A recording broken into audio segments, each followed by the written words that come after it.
1, 2, 3 into the 4. Brooklyn is running the show. Let them know from my scramblers, my gamblers, my dirty money handlers, my jugglers, my hustlers, professional or amateur. Whoa, come on. I said what? So what's the haps, people? It is Fox back with another video. If you're new around here, why not subscribe and follow at FoxyGames_UK for your regular source of aggregate game news, rumour and live discussion. So in a few short months, or around 90 plus days from now, PS4 and Pro gamers everywhere will be enjoying what could potentially be the greatest superhero game ever made. Yes, the Arkham series has big shoes to fill, but the studio at the helm has a phenomenal track record creatively, and Sony will likely see some of the biggest PS4 bundle sales in the console's 4.5-year history. In an article published via twinfinite.com, Disney-owned company Marvel has confirmed Spider-Man PS4 is just the beginning for the Marvel video game universe. Here's the full story.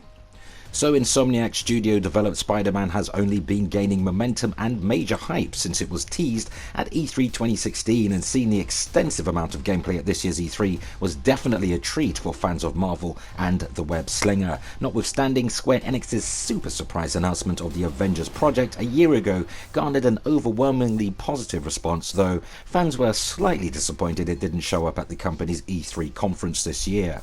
That aside, it can't be argued the resurgence of a new wave of the superhero subgenre in video games would be welcome, and Marvel presents a new and exciting future of an intermingling world of video game narratives. So Marvel plans on bringing more of its heroes' stories to consoles, and Spider-Man is only the beginning of this vast universe of possibilities.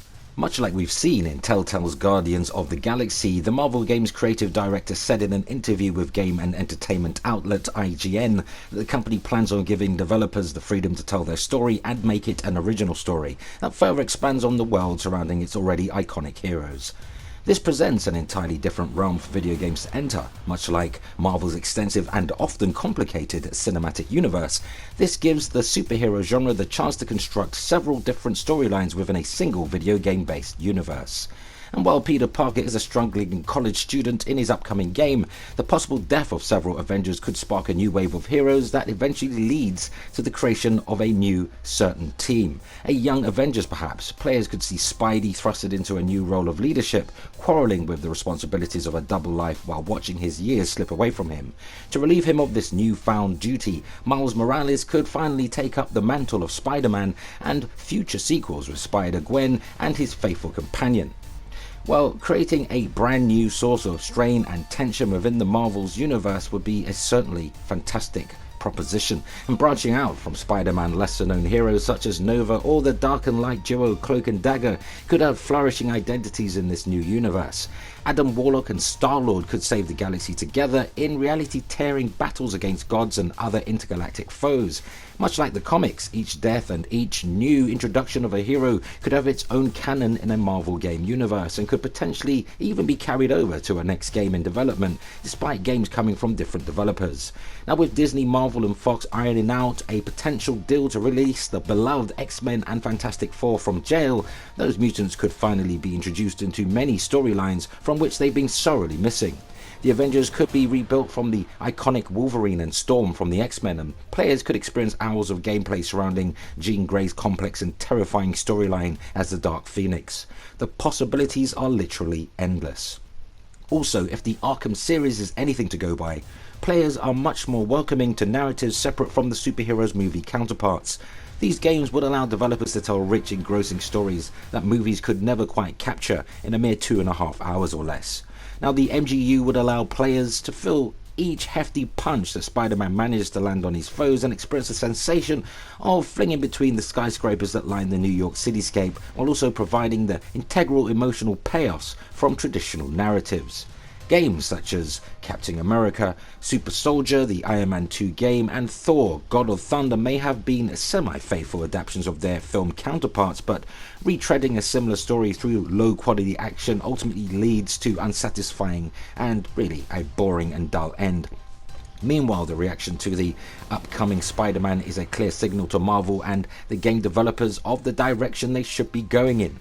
The most recent footage shown at Sony's conference gave players a look at the fast-paced, swinging and flashy action the superhero genre is known for.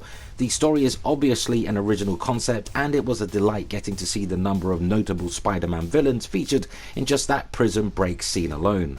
The seamless Arkham-like combat has probably alleviated many of fans' early fears for the game, bringing back fond memories of arguably the last good Spider-Man game, Spider-Man 2, on the PlayStation 2. Now, Insomniac also intimated the game could feature a new Game Plus mode revealed via Twitter when answering fan questions, or at the very least, New Game Plus hasn't been ruled out. They are a fan of the idea. Spider-Man releases exclusively to PS4 platforms on September 7. And in other news, courtesy of WCCFtech.com, in a recent report from analyst group Piper Jaffray published really their estimate that video game revenue could be almost fully digital by calendar year 2022, as the physical market is shrinking roughly 10 points each year. Oh no, here's a quote. We believe it is a certainty that video games will be 100% digital in the coming years, and while exact timing is hard to pinpoint, we think 2022 is a realistic expectation. So the report also mentions that an all-digital video game industry, really margins for publishers would be dramatically higher, giving the likes of profit-hungry EA, Activision, Ubisoft and Take-Two even more reason to ditch physical media. Analysts point to really the additional factors such as the shift towards subscription and streaming based models, which could lead to higher recurring revenue mix for publishers. Critically, this would also include widening the market into billions. Microsoft already talked about more than one occasion. It appears Microsoft's CORP are really championing for the all digital age of non-ownership. Here's a quote. Our expectation is that major publishers will increasingly test and commercially develop streaming game offerings over the next 3 to 5 years. Streaming games from the cloud without the need for dedicated hardware or massive downloads would materially grow the TAM, that's totally addressable market, for high-end console-style titles. Specifically today, the primary market for major video game publishers is tied to consumers that own an Xbox One, PS4 or gaming PC, which currently has an installed base of around 150 to 250 million depending on how gaming PC is defined, and a minimum price point of around $199 for your entry Xbox One S, which creates a barrier to entry for many would-be gamers. Now, with ongoing data center build outs and improving internet speeds and streaming games from the cloud, which could be commercial viability and commercial reality within the next 2 to 3 years. So no, it's no secret Microsoft have been pushing both the subscription-based model, that's Xbox Game Pass, and cloud-based streaming models via Azure, and as a result, it seems really extremely well positioned for this seismic industry shift. Interestingly, the report ends with a note on the expectations shared by some of the game publishers with analyst firm Piper Jaffray. Apparently, those publishers are much less enthusiastic about subscription gaming than they are about game streaming, with some of them even suggesting that the adoption could significantly rise in the next 2 to 3 years. Oh well, goodbye physical ownership, we knew you well. But do let us know your thoughts and opinions on all of the news stories, because that unfortunately brings us to the end of this video. But let's continue the discussion in the video comments.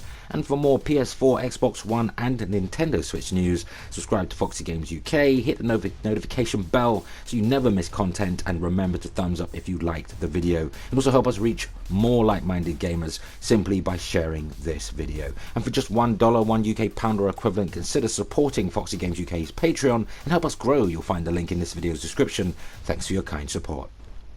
And there we have it. As always, until next time, remember, play games, not corporations.